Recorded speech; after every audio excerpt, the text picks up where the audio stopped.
అందరు నమస్తే. ఒక సినిమా నటుడు, కమెడియన్ కూడా మన తెలంగాణోడే ఒక పోస్ట్ పెట్టిండు. ఒక ట్వీట్ చేసిండు. తర్వాత వరుసగా 3, 4 ట్వీట్లు చేసిండు.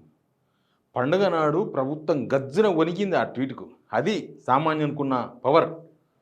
సరే, నాలాంటి జర్నలిస్టులు సమాజాన్ని మేల్కొల్పనికే మాట్లాడతాం. సమాజంలో చెప్పనికే మాట్లాడతాం. ఏం జరుగుతుంది, జనాలకి ఏం చెప్పాలని నాలాంటోళ్ళు చెప్తారు. కానీ జనాల తరపున మాట్లాడినట్టు ఉంది ఆయన మాట. దానికే ప్రభుత్వం గజ వణికిపోయి పాపం కింద కామెంట్లేమో విపరీతమైన తిట్లు పెట్టిండ్రు పాపం ఆయనకు. ఆడికి అయిపోలేదు. ఇక అధికారం మా చేతులు ఉంది కదా అని చెప్పేసి ఫోన్లు చేసి బెదిరించారు. లాస్ట్‌కి దిల్‌రాజు రంగంలో దిగి ఆయన ట్వీట్లకెళ్ళి అవన్నీ డిలీట్ చేపించిండు. అప్పటికే సమాజంలోకి వచ్చేసినాయి. ఏంది ఏం కథ, ఆయన ఏం పెట్టిండో అన్నీ ఉన్నాయి పోస్టులు. ఇక్కడ పోస్ట్ తీపిచ్చినంత మాత్రాన నిజాలు అబద్ధాలు కావు, అబద్ధాలు నిజం కావు. మీరు పోస్టు తీపిచ్చిర్రు అంటేనే మీరు ఫెయిల్ అయినట్టు లెక్క. ఒకవేళ ఆయన పెట్టిన పోస్టు తప్పు అయితే మీరు నిఠారుగా అంటాడు కదా ఎప్పుడు రేవంత్ రెడ్డి గారు, నేను నిఠారుగా నిలబడ్డది నిఠారుగా అంటాడు ఎప్పుడు. మీరు నిజంగా నిఠారుగా నిలిచేవాళ్ళు. ఆయన పెట్టిన పోస్టు తప్పు అయితే తెలంగాణ సమాజమే ఆయనకు రివర్స్ అయ్యేది. కానీ మీరు బెదిరుకొని అవన్నీ డిలీట్ చేయించి ఆయన బెదిరించి, మీరు బెదిరుకొని ఆయన బెదిరించి అవన్నీ ట్వీట్లు డిలీట్ చేయించారంటే మీరు నిఠారుగా లేరు. మీ తప్పులు ఇట్లున్నాయని అర్థమవుతుంది. నేను అన్ని విషయాలు మాట్లాడదాం, ఎందుకంటే అందరం పండుగ మూడ్లో ఉన్నాం. బట్ ఆ యాక్టర్ పెట్టిన పోస్ట్ మాత్రం పరిశాన్ చేసింది ప్రభుత్వాన్ని. ఇది ప్రతి ఒక్కరికి తెలవాల్సిన విషయం. అందరినీ మనం చైతన్యపరుద్దాం. ఎందుకంటే తెలంగాణ గొంతుకలు మాట్లాడుతూ ఉంటాయి, ప్రశ్నిస్తాయి. మనం అసలు ఒప్పుకోం. ఏదన్నా మనకు సొసైటీకి అగెనిస్ట్ జరిగితే, లేకపోతే మోసం చేస్తే అస్సలు తట్టుకోలేము తెలంగాణలో. కాబట్టి ఈ వీడియో షేర్ చేయండి, సబ్స్క్రైబ్ చేసుకోవడం మాత్రం మర్చిపోవద్దు. మీరు ఒక్క సబ్స్క్రైబ్ చేస్తే మాకు ఒక వార్త 1000 మందికి రీచ్ అవుతుంది. మీరు షేర్ చేయకున్నా సరే అది రీచ్ అయిపోతుంది. కాబట్టి సబ్స్క్రైబ్ చేయండి, వీలైతే షేర్ కూడా చేయండి, కామెంట్ చేయండి, అన్నీ చేయండి. ఈయన గుర్తుపడతారా మీరు? ఈయన పేరు రాహుల్ రామకృష్ణ. మంచి యాక్టర్, తెలంగాణ బిడ్డ. ఏంది మనోడు చేసిందంటే చాలా సినిమాలు ఉండి, మీకు బలగం సినిమాలో కనిపిస్తాడు. అంతకన్నా ముందు విజయ్ దేవరకొండ సినిమా, అర్జున్ రెడ్డి సినిమాలో కనిపిస్తాడు. తర్వాత జాతిరత్నాల సినిమాలో మంచి పాత్ర ఉంటుంది. నా వల్ల ప్రాబ్లం అయితే నేనే వెళ్ళిపోతా అంటుంటాడు ప్రతిసారి. మనోడు సరే సినిమాలో ఏ పాత్ర వచ్చినా తెలంగాణ లాంగ్వేజ్ మాట్లాడతాడు. పక్కా తెలంగాణోడు. తెలంగాణ బాగుండాలని కోరుకున్న బిడ్డనే. యాక్చువల్గా నాకు ఫోన్లో కాంటాక్ట్ చేద్దామని ప్రయత్నం చేసిన, కానీ పాపం ఆయన బెదిరిస్తున్నట్టున్నాడు. ఫోన్ స్విచ్ ఆఫ్ పెట్టుకున్నాడు. వీళ్ళు నిన్న మొత్తం ఇదే పనిలో ఉన్నారు.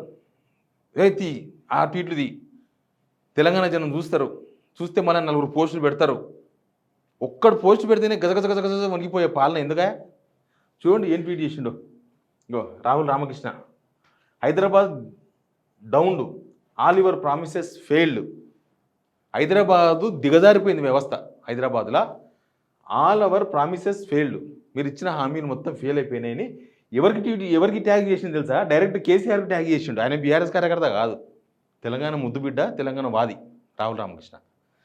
అంతవరకే కానీ ఆయన కేసీఆర్కు ట్యాగ్ చేసిండు డైరెక్ట్. అది వీళ్ళకి మండింది. అట్టేట చేస్తాడు, అట్టేట రాస్తాడని. People are calling for you to bring it to all to order. ఇవన్నీ సరి చేయనికే, ఈ హైదరాబాద్ను మంచిగా ఉంచనికే, ఈ ప్రామిసులు అమలు చేయనికే కేసీఆర్ను జనం పిలుస్తున్నారట. People are calling for you to bring it all to order. నిన్న మధ్యాహ్నం పోస్ట్ చేసిండు. ఇంకా ఉన్నాయి, ఆయన ఒకటి చేయలే, ఇంకా పైన కనిపిస్తూనే ఉన్నాయి. హైదరాబాద్ డౌన్ తర్వాత కూడా పీపుల్ ఆర్ కాలింగ్. చూడు ఎన్ని ఉన్నాయి చూడండి. We live in such terrible times, cannot wait for Dumbledore to come back.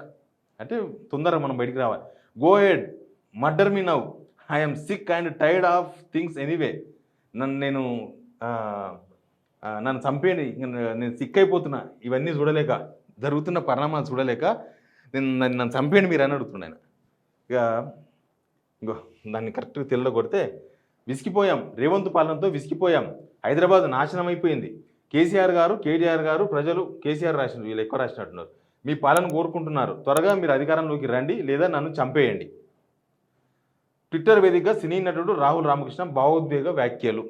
ఈ పోస్ట్ పెట్టిండా కొద్దిసేపటనే వైరల్ అయిపోయింది. తెలంగాణ మొత్తం తెలిసిపోయింది. రాహుల్ రామకృష్ణకు మంచి అమ్మాయిలు ఉన్నారు, రాహుల్ రామకృష్ణ తెలియని ఎవరు లేరు. మొత్తం వైరల్ అయిపోయింది పోస్టు. వైరల్ కాగానే కాంగ్రెస్ వాళ్ళు అలర్ట్ అయినారు. అలర్ట్ అయ్యి ముందు ఆయన పోస్ట్ కింద మొత్తం నువ్వు ఎంత తీసుకున్నావురా పేమెంట్, సేమ్ నువ్వు బీఆర్ఎస్ అనివిరా. ఎవడు క్వశ్చన్ చేస్తే ఆయన బీఆర్ఎస్ అంటారు వీళ్ళు, సింపుల్. ఎవ్వరు గవర్నమెంట్లో ఈ తప్పు జరిగిందిరా అని చచ్చిపోతున్నారా అంటే హే నువ్వు కేసీఆర్, నువ్వు బీఆర్ఎస్ అనివి. ఎవరిని పడితే వాని వీళ్ళే బీఆర్ఎస్ని బలోపేతం చేస్తున్నారు. ఆయన ప్రాబ్లం ఏందో చూడొచ్చు, లేకపోతే ఆయన పెట్టిన ట్వీట్లో తప్పేందో చూడొచ్చు, లేకపోతే నిజంగా కరెక్ట్ ఉంటే లేదు ఇది మీ తప్పు బ్రదర్ అని మీరు మంచి అఫీషియల్ ట్వీట్ పెట్టి అసలు కరెక్ట్ ఏందో మీరు పెట్టవచ్చు. ఆయన పెట్టిన దానిలో తప్పు ఉంటే అది తప్పు ఇది కరెక్ట్ అని పెట్టవచ్చు. లక్షలు తీసుకున్న మీ సోషల్ మీడియాతో పాపం తిట్టిపించారు ఆయన్ని. నువ్వు బీఆర్ఎస్ కుక్క అంటే, నువ్వు బీఆర్ఎస్తో అంత తీసుకున్నావంటే, నువ్వు కేసీఆర్తో ఎన్ని డబ్బులు తీసుకొని ఈ పోస్ట్ పెట్టినావంటే ఎట్లున్నదంటే వీళ్ళ కథ. వీళ్ళకి పొద్దుగాల రాకపోతే కూడా కేసీఆర్ కారణం అంటారు వీళ్ళు. కేసీఆర్ పైసలు ఇచ్చినట్టున్నాడు కడుపులా, చేసినట్టున్నాడు కడుపుకు, అందుకే నాకు వస్తలేదు పొద్దుగాల. ఆ టైపు అంత దరిద్రమైన దాని ఏమంటారు భావాజాలం, అంత దరిద్రమైన భావాజాలం ఉండకూడదు. అట్టెట్ట పెడతావో పోస్ట్ నువ్వు మేము చేసినామని నిరూపించాలి. అంతేగాని ఎవ్వరు అడుగుతారు పోలీసు వాళ్ళు మాకు డబ్బులు గవర్నమెంట్ ఉద్యోగులు మాకు పిఆర్సీ కావాలంటే వీళ్ళంతా బీఆర్ఎస్ వాళ్ళు. ఇంకెవరన్నా యాంటీగా మాట్లాడితే వాళ్ళు బీఆర్ఎస్ వాళ్ళు, పోలీసు వాళ్ళు ధర్నా చేస్తే వాళ్ళు బీఆర్ఎస్ వాళ్ళు, నాలోని జర్నలిస్ట్ మాట్లాడితే వాళ్ళు బీఆర్ఎస్ వాళ్ళు. ఇంకా రేపు నాడు ఏమన్నా ప్రకృతి వైపరీత్యం వస్తే అది కూడా బీఆర్ఎస్, దేవుడు కూడా బీఆర్ఎస్ ఏర్పడింది అంటారేమో, అందుకే ఇదంతా మమ్మల్ని డిస్టర్బెన్స్ చేస్తుంది అంటారేమో. ఏం పాడైందో కానీ ఈయనను అట్లా మొత్తం బెదిరించారు. కామెంట్లలో అయితే చాలా బీభత్సంగా బెదిరించారు. అయినా ఆయన అప్పటిదాకా తీయలేదు, అట్లే ఉన్నది. తర్వాత దిల్ రాజు ద్వారా చెప్పించారంట కదా లాస్ట్కి. ఇప్పుడు దిల్ రాజు ఉన్నాడు కదా అందరి తరఫున, పాపం నలిగిపోతున్నాడు దిల్ రాజు, అటు ఇటు. ఇక దిల్ రాజు ఫోన్ చేసి అదే తీయరని ఆయన, నాకు ఇంత తలనొప్పి అయిపోయింది, ఇదంతా పెద్ద కథ అయిపోయింది, ఎందుకు పెట్టినా ఇట్లాంటి పోస్టులు ఏమైనా ఉంటే తర్వాత చూసుకుందాం కానీ ఇప్పుడు ఎందుకు అదంతా తీ అంటే ఇంకా ప్రొడ్యూసర్ కదా దిల్ రాజు, మళ్ళీ రేపు అన్నాడు అవకాశాలు వస్తాయి రావు ఏందని దిల్ రాజుతోన చెప్పిస్తే లాస్ట్కు ఆయన డిలీట్ చేసిండు. అవి డిలీట్ చేసిండు కానీ ఆయన మనసులో మాట అయితే బయటపడ్డది. రాహుల్ రమేష్ మనసులో మాట మాత్రమే కాదు ఇది, తెలంగాణ ప్రజలందరూ మాట్లాడుకున్న మాట. ప్రభుత్వం అర్థం చేసుకోవాలి. ప్రభుత్వము ఇప్పుడు మీకేం ఎలక్షన్స్ లేవు, ఇంకా టైం ఉంది మీకు. ఇప్పుడు మొత్తం పాపం ఆయన ట్వీట్నే మొత్తం మూసేసే కాడికి వచ్చిండు ఇలా తిట్లు భరించలేక. ఇక లాస్ట్కు హ్యాక్ అయిందని కాంగ్రెస్ వాళ్ళు ప్రచారం చేస్తున్నారు. ఇంకా తమాషా ఎట్లుంది చూడు, ఆయన ట్విట్టరు హ్యాక్ అయిందని కాంగ్రెస్ సోషల్ మీడియా వాళ్ళు ప్రచారం చేస్తున్నారు. ఆయన కాదు చేసుకుంటున్నది.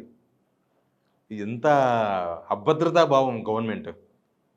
సరిగా పనిచేస్తే ఏముండదు. అంటే వీళ్ళు ఎంత ఫెయిల్ అయినరు, ఎంత అట్టర్ ఫ్లాప్ అయినరు అనేది ఈ ఒక్క ఎపిసోడ్ చాలు, 10 ఎపిసోడ్స్ అన్న అవసరం లేదు. ఇంత గవర్నమెంట్ అట్టర్ ఫ్లాప్ అయ్యింది, కనీసం దాన్ని సరిదిద్దుకునే ప్రయత్నం చేయాలి గవర్నమెంట్. సరే నడుస్తుంటుంది, కాలం పోతూ ఉంటుంది. మీకు లోకల్ బాడీ ఎలక్షన్ ఉంటుంది కానీ ఇంకా మీకు అసెంబ్లీ ఎలక్షన్స్ ఇంకా చాలా టైం ఉంది, మీరు సరిదిద్దుకునే అవకాశం చాలా ఉంది. కానీ మీరు ఇట్లా గజగజ వణికిపోయి నేను ఏమంటారు కదా, నేను పేగులు తీసి మెడకేసుకుంటా, నేను గోళీలు ఆడుకుంటా, మీ గోళీలు మీరే ఆడుకునే తట్టున్నారు, మీ పేగులు తీసి మీరే మెడకేసుకునే తట్టు కనిపించింది ఒక్కసారి. భరత్ అనే సినిమాలో ఇదే రాహుల్ రామకృష్ణ ఒక పాత్ర ఉంటుంది. వాళ్ళ ఎమ్మెల్యే వాళ్ళ కాన్స్టిట్యూన్సీని ఆగమాగం పట్టిస్తుంటే సీఎంకు కంప్లైంట్ చేస్తాడు, సీఎం నువ్వు రావాలని కంప్లైంట్ చేస్తే సీఎం చూసి మరి నీకు అన్నీ తెలుసు అంటున్నావు కదా, మీ ఎమ్మెల్యే ఆగమాగం చేస్తున్నావు కదా, ఎమ్మెల్యే అంటే అంత ఈజీగా అది గెలవడం, నిలబడి చూసి గెలువు అన్నాడు. అంటే మనోడు ఇండిపెండెంట్గా నిలబడతాడు, సీఎం సపోర్ట్తోనే ఉండొచ్చు బహుశా, కానీ గెలుస్తాడు, ఎమ్మెల్యే అవుతాడు రాహుల్ రామకృష్ణ. ఆ సినిమాలో ఆడ సీఎంను రావాలన్నాడు, ఇక్కడ సేమ్ కేసీఆర్ను రావాలన్నాడు. అసలు ఈయన ఆ పోస్టుకు గవర్నమెంట్ అంతగా రెస్పాండ్ కానీ అవసరం, నేను మొత్తం మురుకులాడుతున్నారు. ఓ పక్క పండుగ, ఓ పక్క ఇది అభద్రతా భావనలో ఉంది గవర్నమెంట్.